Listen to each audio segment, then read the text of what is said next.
42, les tarifs municipaux au 1er septembre 25, tarifs année scolaire. Madame Péramort, vous avez la parole.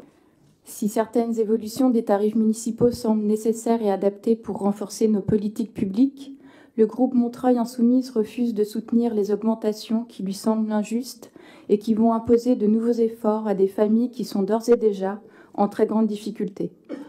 L'augmentation du prix plancher du repas dans nos cantines en fait partie. Nous le constatons malheureusement sur notre territoire, de plus en plus de familles ne peuvent plus se nourrir à leur faim. Et pour certains enfants, les repas équilibrés et diversifiés servis à la cantine sont parfois les seuls de la journée pour répondre à leurs besoins quotidiens.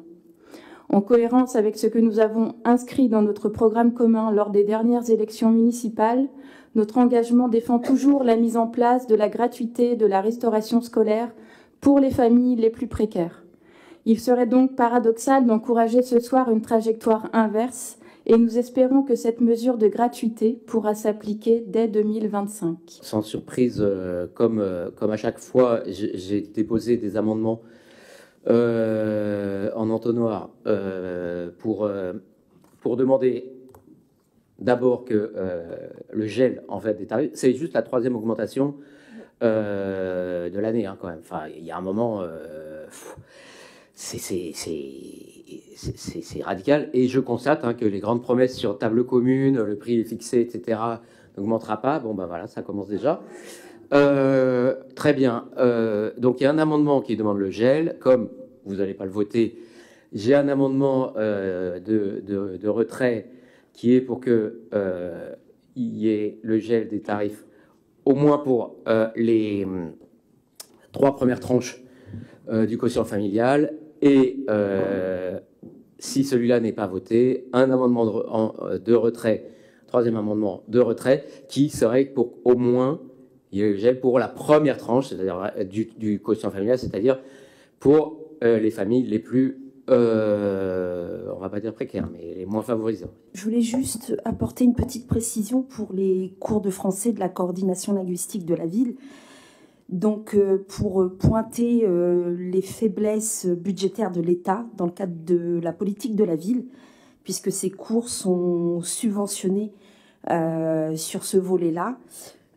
Sachez que la politique de la ville prévoit 35 000 € répartis depuis 12 ans sur le cofinancement d'un demi-poste de coordinatrice linguistique à hauteur de 20 000 € et ne finance seulement 4 cours de français pour 15 000 € avec un volet sortie et citoyenneté. La ville donne 31 cours, dont 9 cours dans les centres sociaux qui couvrent les 14 quartiers. Et les associations, 12 cours. Et donc, je voulais quand même signaler qu'il y a quand même une campagne à mener sur la question de la politique de la ville qui est en dessous, enfin ce qui est accordé est vraiment en dessous des besoins de nos populations qui sont les plus éloignées de l'emploi. Et donc, voilà, ça a le mérite quand même d'être pointé ce soir. Je voterai pour la délibération. Je vais sur les amendements de M. Cern. Donc, l'amendement numéro 1, l'ensemble des augmentations de tarifs est annulé. La proposition de l'exécutif est le rejet. Qui vote pour? Abstention? Rejet. Amendement numéro 2, les tarifs de 2 premières tranches de quotient familial sont gelés. La proposition de l'exécutif est le rejet. Qui vote pour? Qui s'abstient?